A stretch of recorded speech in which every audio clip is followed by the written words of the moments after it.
जी नमस्कार आप सभी का। इस समय हम हैं नोएडा सेक्टर 18 अट्टा मार्केट के पास। हमारे बीच हैं भाई साहब। आपका नाम क्या है? मेरा नाम है मयंक चौहान। आप कहाँ के रहने वाले? मुजफ्फरनगर। तो अगले साल चुनाव है, आपको क्या लगता है किसकी सरकार आनी चाहिए उत्तर प्रदेश?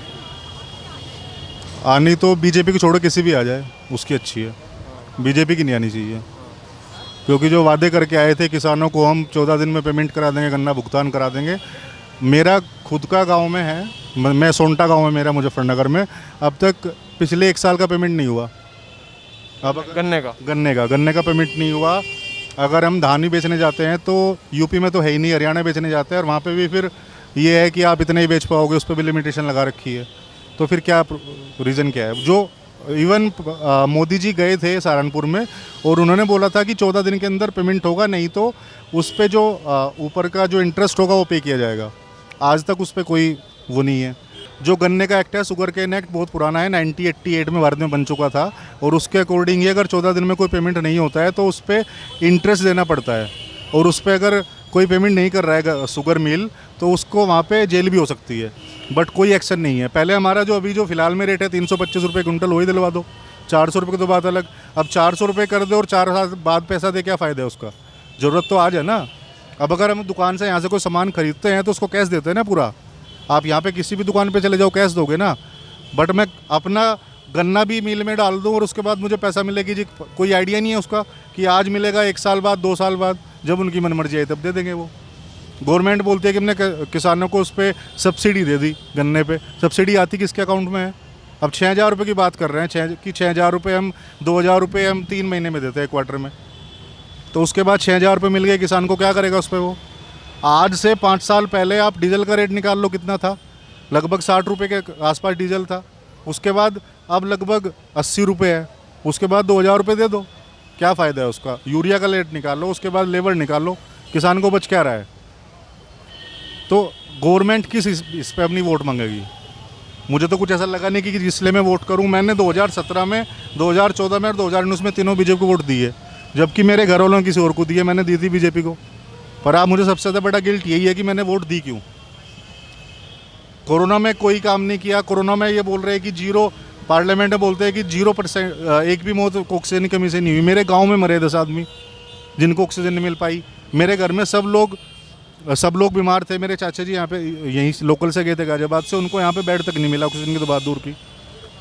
तो ऑक्सीजन पे कोई जवाब नहीं है। गवर्नमेंट हर चीज़ को जो भी मतलब जिससे हम जान सकते थे कि कितना क्या है, मतलब किसी भी चीज़ का सर्वे नहीं होता।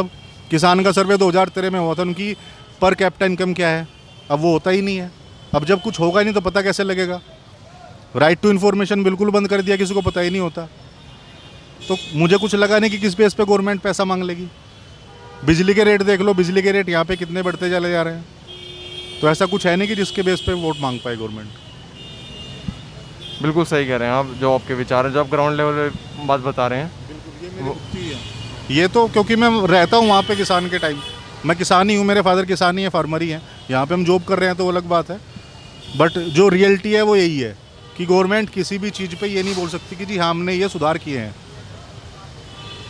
गांव में इवन अगर मैं बेसिक लेवल पे जाऊं, जब से इन्होंने कि गोवंश को काटेंगे नहीं, दैट इज़ ओके, आप मत काटो, बट उनके लिए कोई समाधान तो करो। गांव में रात रात को 2-2 बजे 3-3 बजे कौन भगाने जाएगा उनको? वो खेतों में घूम रहे हमारे, आधा सामान तो वही खा जाते हैं हमारा। फिर उनके पीछे फिरो या फिर उनको भगाने के लिए रात में सोए आदमी फिर दिन में काम करे, कैसे करेगा? अब अगर तुम्हें उनको कटने से रोकना है तो उनके लिए गौशाला बनाओ, एक समाधान तो हो। हम भी पैसे दे देंगे उसके लिए, बट ये थोड़ा ना है कि उसको काटेंगे नहीं और कहीं भी छोड़ देंगे खुला।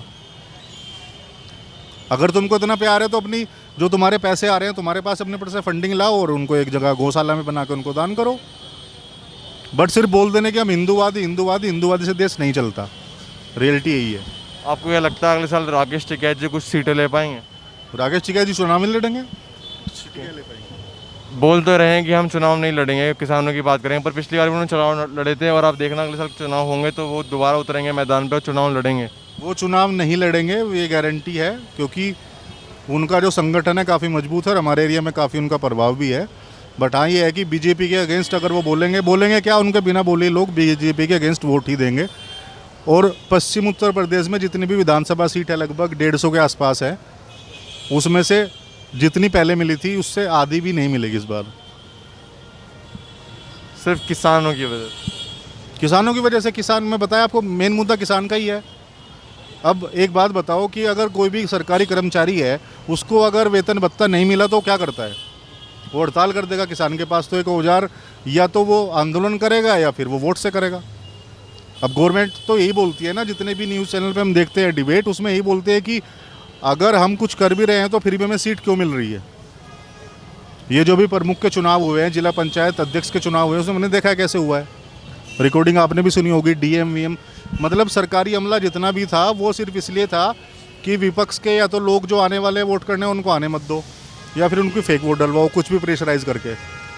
जब ये चुनाव कोरोना के टाइम पे गांव में हो सकते हैं, ग्राम प्रधान के चुनाव, तो ये चुनाव जो जिला पंचायत अध्यक्ष के चुनाव इन्होंने डिले क्यों किए, इसका रीज़न यही था कि किसी को भी पैसे दे के खरीद के कैसे किया जाए।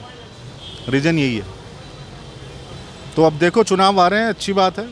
योगी सरकार को अगर, या फिर बीजेपी की अगर अकल आएगी तो वो किसानों के हक में फैसला लेंगे, नहीं तो उनकी मर्जी है।